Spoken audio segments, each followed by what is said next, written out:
interview for my week 15 pregnancy vlog. If you want to see the original video, click above our heads. So after they had their preemie baby die, it took 4.5 years to get pregnant again. And you, for a while, were very worried that you would never have kids. That's right. In fact, it's strange because people look at me now and I tell them we have 9 kids, but I look at people that adopt, and we almost went through that process. We had filled out paperwork, we were getting everything done to be able to adopt. We even got a phone call one day from a doctor that had a mother wanting to give up her baby. He said, get down here to this place. We were going to be driving like 100 miles. We got in the car and the phone rang right as we were closing the door on the house. And he said the mother decided to keep the baby. So it was this up and down. And then we went through the whole process of the fertility treatments and trying to figure out why we couldn't have kids. We finally figured out what the problem was, and it was called a hydrocele that my husband had, kind of like a varicose vein, like when a person has a hernia. They went in and did this surgery. After that, babies started raining on us. Kept popping out. It was like a month to the day of his surgery, I was pregnant. And so it worked, But that was why, too, people, wonder why we've had such a large family. It's because we knew what it was like not to be able to have kids. We wanted to be able to have a lot of family. That was something that we really looked forward to. So how many kids did you originally want, and then how many kids did Dad want? Oh boy, that's a funny question. I grew up in a family of 6 children, and so I always expected there would be at least 6 kids. But I kind of thought, I would like more, because I was the last and I never had anybody to hang out with, and I was kind of bored all the time. And so I thought, I really want a big family. I expected about 8. Dad was going to have 3. You know what that means, right? I was number 4. I wouldn't be here. This video wouldn't even be made. So I am really happy that they decided to have more than 3, because I would not be here today. I'm glad too. I really am. Even though I get mad at her sometimes. So what was it like being pregnant with baby number 9, already having 8 kids at home? Oh, okay, so because of some of the complications I've had with having pregnancies, I would have early labor like I did with the first one. I had to stay down a lot. And actually, with number 9, it was quite a bit easier because I had a lot of built-in babysitters. But I was one of those. Changing lots of diapers. Shit away! I've seen your butt more times than you have. We had kids, 2 kids in diapers for 18 years. It was not. It was crazy. Diapers. It was crazy. But it was good though, because I had a lot of support with the last one. I think the harder part was after I had the last one. Why? Well, first of all, the last 2 children were emergency C-sections. It was because they were losing us both. Our heart rates were going down, and so they had to deliver them quickly. With my last one, there was complications. The doctor did not know there was an artery in a certain place, and so they cut a main artery. So I lost a lot of blood, and there was a lot of recuperation involved, and it was a difficult experience. I have had experiences where you were like one of my easiest deliveries. She was like, maybe 8 hours total of labor and everything. Whereas I had another child that was my largest child, and my hardest delivery about 36 hours. What's the name? Well, I had 2 that were difficult. Who were the fat meanies? Jared and Jessica were my hardest. Fat, mean babies. They were heavy. Although, with Jared, part of the reason was because I had gestational diabetes. Oh. And that is another complication to deal with, where you have to watch how much weight you gain, and you go off the sugars. It's good for you. And so I had to be careful what I was eating all the time and stuff, and I was on insulin, had to learn how to give myself shots. That was not fun. But if you do what you're supposed to when you're pregnant, it works out. And he was born healthy, happy, perfect little baby boy. Were you judged for having 9 kids? Yes. That has been an adventure in and of itself. I've had absolute strangers come up to me and say, "Are you crazy?" And you say, "Yes, I am." I said, "Yes, sometimes I am." But there's one thing I remembered in all of this, and I had a lady come up to me one time when I was pregnant. She was a total stranger. And we were in a grocery store, and she walked up to me and she said, "How many children do you have?" And I told her, and she was like, "You are so lucky." And she said, "I did not have children. I chose not to have any." And this isn't for those who have made that, I don't mean to be critical of anyone out there, because I know there's a lot of people that can't have kids. I was there for a while. I know the feeling. I was judged for that too, actually. But when, this lady came up to me, she said, "I'm looking at the rest of my life without having a posterity, without having anybody to hand things down to, without them carrying on our name." And she said, "I got to do all these things in my life, but I have no one to share it with now." And so it was really sad. And I was like, I am so grateful for every kid. There's not one that I would give back. Well, maybe.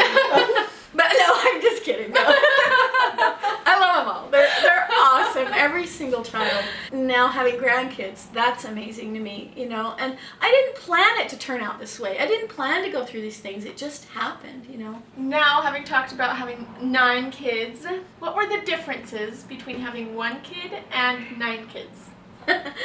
Well, I can say you learn to fight your battles. You learn which battles to pick. You learn what really matters. Like, I learned it was okay for my kids to run outside in their socks, even though they might get them dirty and stuff, and I'd have to change them. I learned it was okay. It wasn't that big of a deal. I learned over time. At first, my first ideas were, I'm going to leave everything in my house the way it is, and I will just discipline the children and teach them not to touch it, which I did kind of. But by the time we got to number 9, everything was just put up. You learn, if you want things to stay nice, you just don't leave them down. I learned the things that really matter in life are your relationships with people. They're so much more important than the things you have. And I learned the things that really bothered me early on didn't matter anymore. Something else, though, that I did learn by number 9 was that I have to take care of myself. And as a parent, you sacrifice so much. That's true.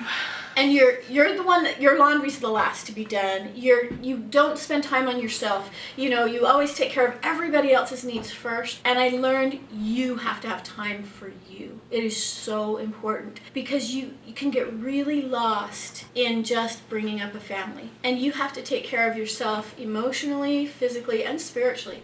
You have to be able to give yourself those things that feed you. The hardest thing for me, after I had number 9, the demands on my time were so hard. I remember trying to do everything, trying to just, okay, I've got to be here and do this for them. I've got to be here and do this for them. This is really sad, but I was so determined to nurse that baby. I was going to nurse that baby no matter what. And I remember trying to do the dishes with one hand and hold her and nurse her in the other hand.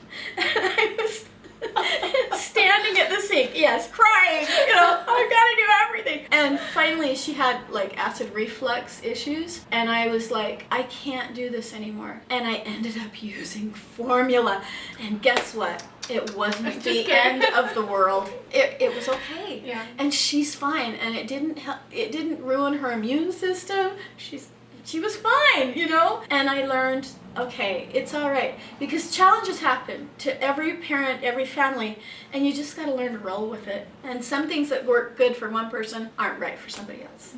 What would you tell someone to prepare for a C-section? What would they need to know about? Also in the recovery part, what did you expect and not expect that happened? I was able to have babies all different ways with 9 experiences. No 2 were the same. I had you were fast, you were easy. Your sister was fast, she was easy. But I also had really long labors and those that weren't. And when the C-sections happened, one thing that I learned is that... And just to be clear, you only had 2 C-sections? I had 2 C-sections. And it was the last 2 kids. That's right.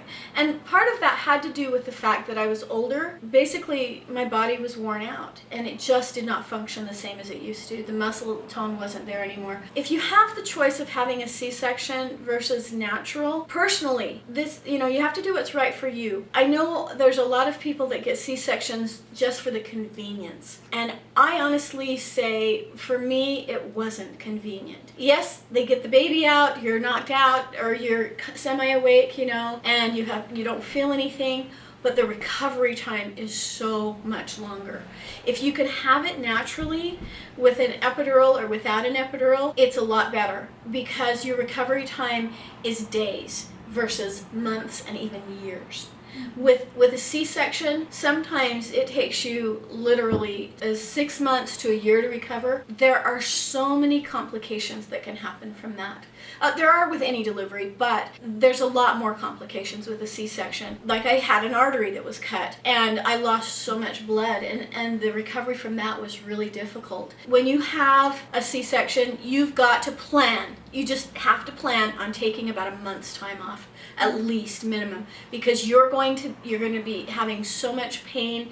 You have to worry about that incision, keep it clean, make sure that nobody's jumping on you, especially if you have little children. That's a huge cut. It is a huge cut. I mean, they pulled a gigantic baby out of your belly. It's true. And I don't mean to scare anybody, because if you have to have a C-section, like her sister, she had a C-section, and it was essential. It was something that they had to go through. Those people that go through that can have a good experience as well. If that's the only way you're going to get your baby and get it there healthy, you do it. And don't be afraid of it, because the doctors know what they're doing. But at the same time, if you can have it naturally, like I said, the recuperation time is a lot less. We've also had friends that have gone through experiences where they were so determined to have it naturally that they injured themselves. They caused harm to their child as well. You're not a failure if you don't do it naturally. You're not a failure if you've had a C-section either. I would say you're never a failure unless you hurt your baby in the process of choosing something that wasn't right for them. If you choose something that's right for them and they come here healthy, even if it's not in the way that you planned,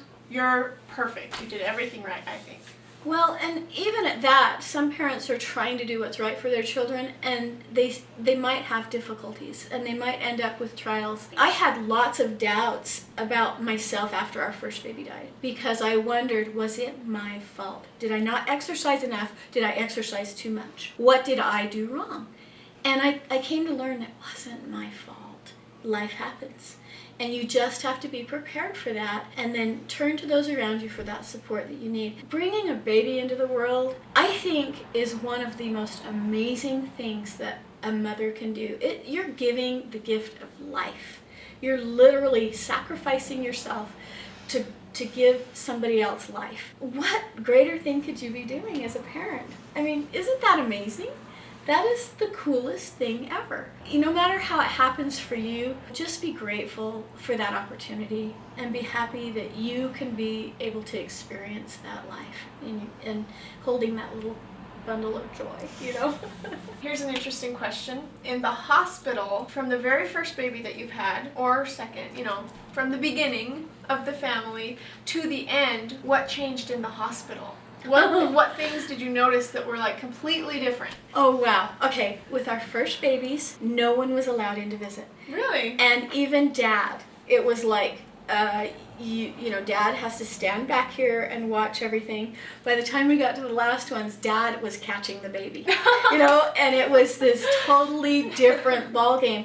They wouldn't allow visitors in. Maybe it was price cuts on doctors or something. Well, it was just a different time, it was, and like now, with the last ones, all the kids got to come visit, at the hospital and everything. It was really different. The other difference was they went from having these, sterile operating rooms to birthing rooms. And they were so much nicer, where Dad could be right there and you could be watching the TV, and it was just so laid back, and you didn't have to be wheeled from this labor room into the operating room, because that was different in the last ones. And the birthing rooms just have the breakaway beds, and you can do everything right on the same place. And it's the next best thing to being home, Yeah. It really is. They're really comfortable, and they have a place for Dad to lay there and sleep. They didn't have that before, Dad would be coming back and forth in the beginning. It was a lot different. Thank you guys so much for watching this episode. This one was really fun. And we have to do belly time too. Oh. Ready? I'm not doing belly time.